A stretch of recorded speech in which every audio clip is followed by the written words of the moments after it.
Primeira parte. Eu não tenho um corpo físico, mas estou escrevendo este livro. Seção 511. 21 de janeiro de 1970. 21h10. Quarta-feira. Capítulo 1. Agora, vocês ouviram falar em caçadores de fantasmas. Eu, muito literalmente, posso ser chamado de escritor fantasma, embora não aprove o termo fantasma.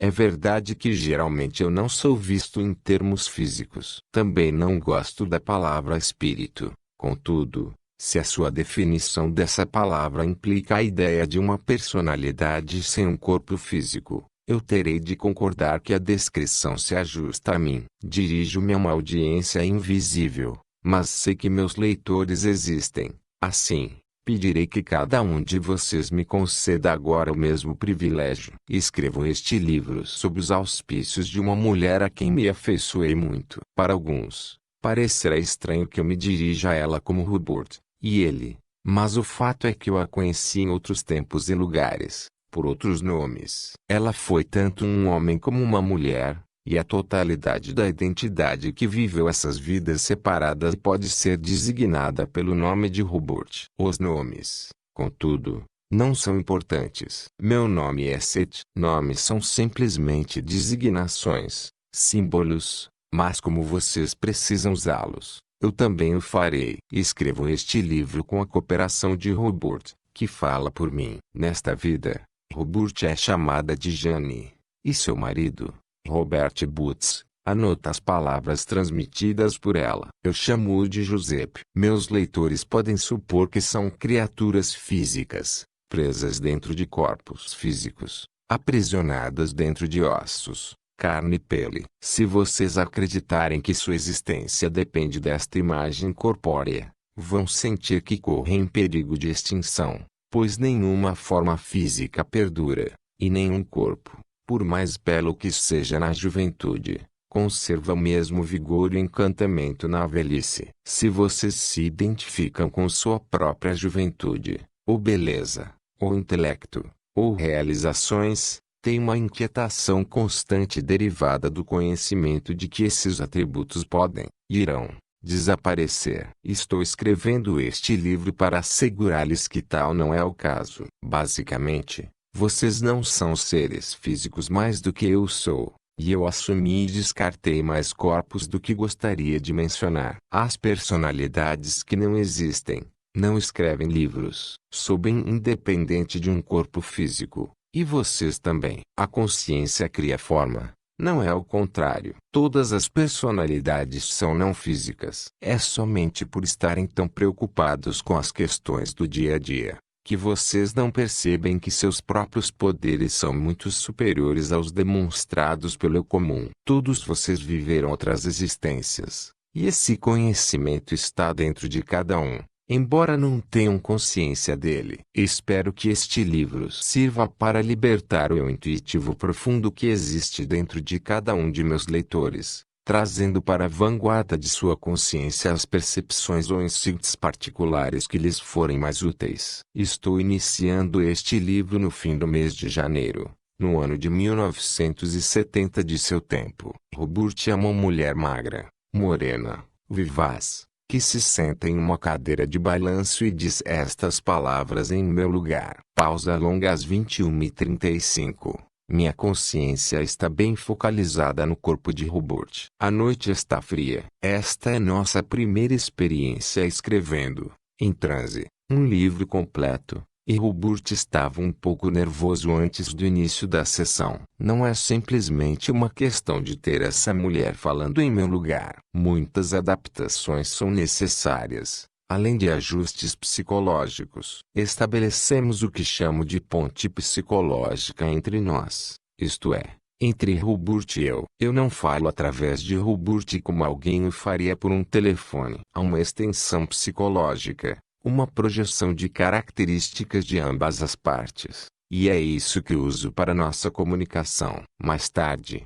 explicarei como esta estrutura psicológica é criada e mantida, pois ela é como uma estrada que precisamos conservar limpa, sem entulhos. Lendo este livro, Vocês estariam em uma situação muito melhor se perguntassem a si mesmos quem vocês são, em vez de perguntarem quem eu sou, pois não podem compreender o que sou a menos que compreendam a natureza da personalidade e as características da consciência. Caso acreditem firmemente que sua consciência está trancada a 7 chaves em algum lugar de sua cabeça e não tem possibilidade de escapar, caso sintam que sua consciência termina nos contornos de seu corpo, estão enganando a si mesmos e vão pensar que eu sou uma ilusão. Eu sou uma ilusão tanto quanto vocês o são. Posso afirmar honestamente a cada um de meus leitores, sou mais velho que vocês, pelo menos em termos de idade segundo sua compreensão. Se a idade qualifica um escritor, conferindo-lhe algum tipo de autoridade, então devo receber uma medalha. Eu sou a essência de uma personalidade energética que já não está focalizada na matéria física. Sendo assim, tenho consciência de algumas verdades que muitos de vocês parecem ter esquecido. Espero fazer com que se lembrem delas. Não me dirijo tanto à parte de vocês que consideram como sendo vocês, mas dirijo-me à parte de vocês que não conhecem, que, de certa forma, negaram e esqueceram. É essa parte de vocês que lê este livro, mesmo quando vocês o leem. Falo àqueles que acreditam em um Deus, e àqueles que não acreditam. Aos que acreditam que a ciência descobrirá todas as respostas quanto à natureza da realidade, e aos que não acreditam nisso. Espero dar-lhes pistas que lhes permitam estudar a natureza de sua realidade como nunca estudaram até agora. Há várias coisas que desejo que entendam. Vocês não estão presos no tempo como uma mosca em uma garrafa fechada, cujas asas são, portanto, inúteis. Não podem confiar em seus sentidos físicos para obter um quadro verdadeiro da realidade, pois eles são mentirosos encantadores, contando uma história tão fantástica que vocês acreditam nela sem questionar. Às vezes, vocês são mais espertos, mais criativos e muito mais informados quando estão sonhando do que quando estão acordados. Estas afirmações podem parecer muito dúbias no momento, mas quando tivermos terminado, espero que vejam que são apenas declarações de fato. O que eu vou dizer-lhes foi dito antes,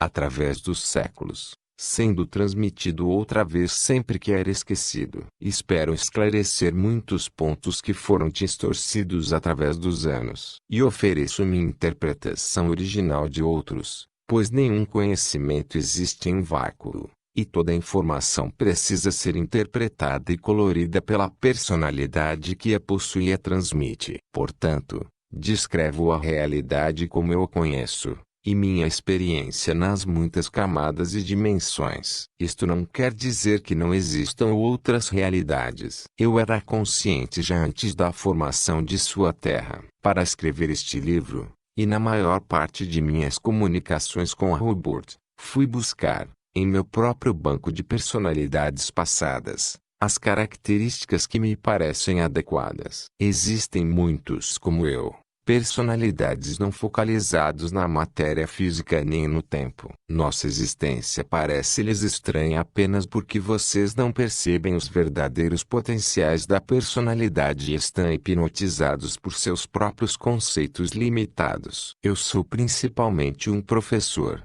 mas não tenho sido um homem de letras no sentido literal do termo. Sou principalmente uma personalidade trazendo uma mensagem. Vocês criam o mundo que conhecem. Talvez tenham recebido o dom mais impressionante de todos, a habilidade de projetar seus pensamentos externamente, na forma física. O dom traz uma responsabilidade, e muitos de vocês são tentados a congratular-se pelos sucessos de sua vida, e a culpar Deus, o destino e a sociedade por seus fracassos. Da mesma forma, a humanidade tem a tendência de projetar sua própria culpa e seus próprios erros sobre a imagem de um Deus Pai que, parece-me, deve ficar exausto com tantas queixas. O fato é que cada um de vocês cria sua própria realidade física, e, coletivamente, criam tanto as glórias quanto os terrores que existem dentro de sua experiência terrena. Até compreenderem que vocês são os criadores,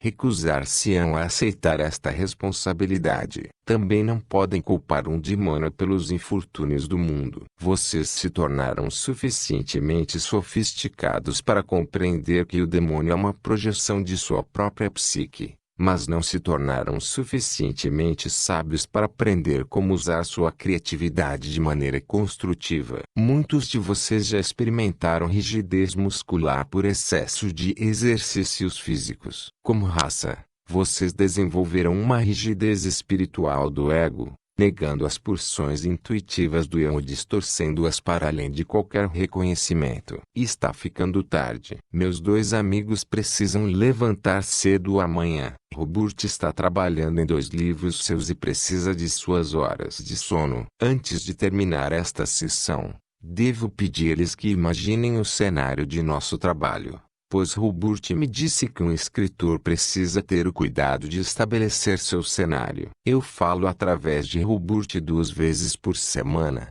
às segundas e quartas, na mesma sala grande de visitas. As luzes estão sempre acesas. Esta noite me é agradável olhar através dos olhos de Robert para a esquina invernal que aparece além. A realidade física sempre me estimulou. E através da cooperação de Robert escrevendo este livro, vejo que eu estava certo em apreciar seus inigualáveis encantos. Há um outro personagem que deve ser mencionado aqui, Willy, o gato, um monstro querido que agora está dormindo. A natureza da consciência animal é, em si mesma, um assunto muito interessante que consideraremos mais tarde. O gato está ciente de minha presença e várias vezes reagiu a ela de modo visível. No livro, espero mostrar as interações constantes que ocorrem entre todas as unidades de consciência, a comunicação que salta para além das barreiras das espécies. E em algumas de nossas discussões,